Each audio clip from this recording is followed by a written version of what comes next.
ಎಲ್ರಿಗೂ ಜೈ ಭೀಮ್ ಸರ್. ಏನಿವತ್ತು B J ಪಿಯ ರಾಜ್ಯಾಧ್ಯಕ್ಷರಿಂದ ಕೋಲಾರ ಜಿಲ್ಲಾಧ್ಯಕ್ಷರವರೆಗೂ ಹೋರಾಟ ನಡೀತಾ ಇದೆ. ಅದು ಒಂಥರ ಖುಷಿ ಆಗ್ತದೆ ನನಗೆ. ಯಾಕಂದರೆ ಹಗರಣ ಏನು ವಾಲ್ಮೀಕಿ ನಿಗಮದಲ್ಲಿ ಆಗಿರೋ ಹಗರಣವನ್ನು ಎತ್ತಿ ಬೀದಿಗೆ ಹಾಕ್ತಾವ್ರಪ್ಪ ಬಿ ಜೆ ಪಿಯವರು ಅಂತ ಒಂಥರ ಖುಷಿ ಆಗ್ತದೆ ಒಂದು ಕಡೆ. ಇನ್ನೊಂದು ಕಡೆ ದುಃಖ ಆಗ್ತದೆ. ಏನಪ್ಪ ಅಂದರೆ ಬಿ ಜೆ ಪಿಯವರಿಗೆ ದಲಿತರ ಬಗ್ಗೆ ಕಾಳಜಿ ಇದೆಯಾ ಅಂತ. ನಾಗೇಂದ್ರ ದಲಿತ ಅಂತ ಇವ್ರು ಮಾಡ್ತಾವ್ರಂತ ಒಂದು ಕೋಮ್ನವ್ರು ಹೇಳ್ತಾವ್ರೆ. ಆದರೆ ನಾನು ಅದನ್ನ ಹೇಳಕ್ಕೆ ಹೋಗೋದಿಲ್ಲ.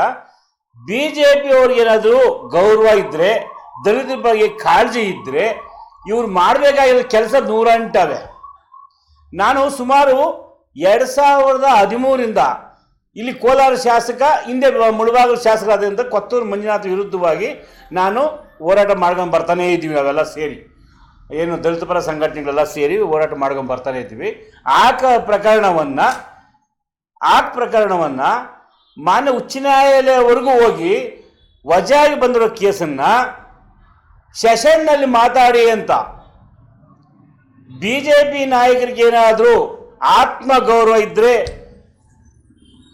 ಇಷ್ಟಾದರೂ ಕಿಂಚಿತ್ತು ದಲಿತರ ಮೇಲೆ ಕಾಳಜಿ ಇದ್ದರೆ ಒಂದು ಮಾತು ಹೇಳಕ್ಕೆ ಇಷ್ಟಪಡ್ತಾ ಇದ್ದೀನಿ.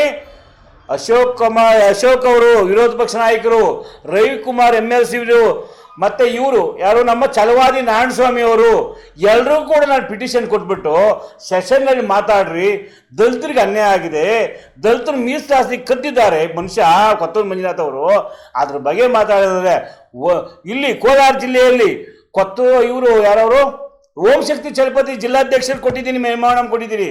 ನಮ್ಮ ಮಾಜಿ MP ಮುನ್ಸ್ವಾಮಿ ಅವ್ರು ಕೊಟ್ಟಿದ್ದೀನಿ, ಮಾತಾಡಿ ಅಂತ ಕೊಟ್ಟರೆ ಯಾರಾದರೂ ಮಾತಾಡಿದ್ರೆ ಸರಿಯಪ್ಪ ಬಿ ಜೆ ಪಿಯವರು. ನಾಚಿಕೆ ಆಗಲ್ವಾ? ಇವತ್ತು ನಾಗೇಂದ್ರ ಅವರು ದಲಿತರಿಗೆ ಅನ್ಯಾಯ ಮಾಡಿಬಿಟ್ಟವ್ರೆ, ದಲಿತರು ಹಣ ಲೂಟಿ ಮಾಡಿಬಿಟ್ಟವ್ರೆ ಅಂತ ಮಾತಾಡ್ತಾ ಇದ್ರಲ್ಲಪ್ಪ.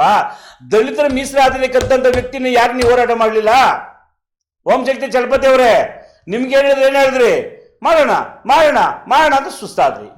MP ಮುನ್ಸಮ್ಮಣ್ಣವ್ರೆ, ಮಾಜಿ MP ಮುನ್ಸಮ್ಮಣ್ಣವ್ರೆ, ಕೊತ್ತೂರು ಮಂಜಿನ ಬಗ್ಗೆ ಜಾತಿ ಕದ್ಬಿಟ್ರೆ ನಮ್ಮ ಜಾತಿ ದುರುಪಯೋಗ ಆಗಿದೆ, ನೀವು ಮಾತಾಡಿ ಅಂತ ನಾನು ಹೇಳಿದ್ರೆ ಏನು ಹೇಳಿದ್ರಿ? ನನ್ನ ಚಡ್ಡಿ ದೋಸ್ತವನು ಹೆಂಗೆ ಮಾತಾಡೋದು ಅಂತ ಕೇಳಿದ್ರಿ. ಇವತ್ತು ನಾಗೇಂದ್ರ ಅವರು ನಿಮ್ಮ ಚಡ್ಡಿ ದೋಸ್ತ ಅಲ್ವಾ? ಅವರು ಬೇರೆ ತಾಲೂಕಿನವರಾ, ಬೇರೆ ಜಿಲ್ಲೆಯವರಾ? ಅವ್ರು ದಲಿತರಲ್ವಾ? ನಾನು ಹೇಳೋದು ಸ್ವಾಭಿಮಾನಕ್ಕೆ ಧಕ್ಕೆ ಬಂದರೆ ಚಪ್ಪಲಿ ಕೂಡ ಬಿಡಬಾರ್ದ್ರಿ. ಅಲ್ಲಿ ಚಪ್ಪಲಿ ಕೂಡ ಬಿಡಬಾರ್ದು. ಅಂಥದ್ರಲ್ಲಿ BJP ಸಿದ್ಧಾಂತ ಇಟ್ಕೊಂಡಿದ್ದಿದ್ರೆ ಎಲ್ಲಿ ನೀವು ಇದು ಮಾಡಿದ್ರಿ ನೀವು? ಆದ್ದರಿಂದ ಏನು BJP ನೈತಿಕತೆ ಇಲ್ಲ. ಇವತ್ತು ದಲಿತರ ಬಗ್ಗೆ ಮಾತಾಡೋಕೆ ಯೋಗ್ಯತೆ ಕೂಡ ಇವ್ರಿಗಿಲ್ಲ. ಯಾಕಪ್ಪ ಅಂದರೆ ದಲಿತ ಮೀಸಲಾತಿನೇ ಕದ್ದಂಥ ಮನುಷ್ಯನ ವಿರುದ್ಧವಾಗಿ ಮಾತಾಡಿದ ಮೇಲೆ ನೀವು ಯಾಕ್ರಿ ಮಾತಾಡ್ತೀವಿ ಇನ್ನೊಬ್ಬ ಶಾಸಕರು ಸಚಿವರ ಬಗ್ಗೆ? ಅದು ಕೋರ್ಟ್ ನೋಡ್ಕೊಂತದೆ, ಕೋರ್ಟ್ ತೀರ್ಮಾನ ಆಗ್ತದೆ. ಕೋರ್ಟ್ ತೀರ್ಮಾನ ಕಾಯ್ಬೇಕಷ್ಟೇ ನೀವು. ಇದು ಕೊತ್ತೂರು ಮಂಜನ ವಿಚಾರ ಹೇಳಿದ್ದು ಅದೇ ತಾನೇ ನೀವು? ಆದ್ರಿಂದ ಏನು ದಲಿತರಿಗೆ ಕಿವಿಯಲ್ಲಿ ಹೂವಾಗಿ ಬಿಡ್ತಾ ಇದ್ದೀರಿ BJP ಅವರು. ದಯವಿಟ್ಟು ಆ ಕೆಲಸ ಮಾಡಬೇಡಿ. ಏನು ಹಗರಣ ಆಗಿದೆ ಅದನ್ನ ಹೇಳಿ. ಯಾರೇ ಹಗರಣ ಮಾಡಿದ್ರು ಕೂಡ ಅವ್ರ ವಿರುದ್ಧವಾಗಿ ರೋಡಕ್ಕೆ ಬಂದರೆ ಭಾಳ ಸಂತೋಷ ಆಗ್ತದೆ. ನೀವು ಯಾಕಂದರೆ ಬಬ್ಬೆ ಹೊಡೆಯಾಗ ರಾಜಕಾರಣ ನಮ್ಗೆ ಬೇಡ.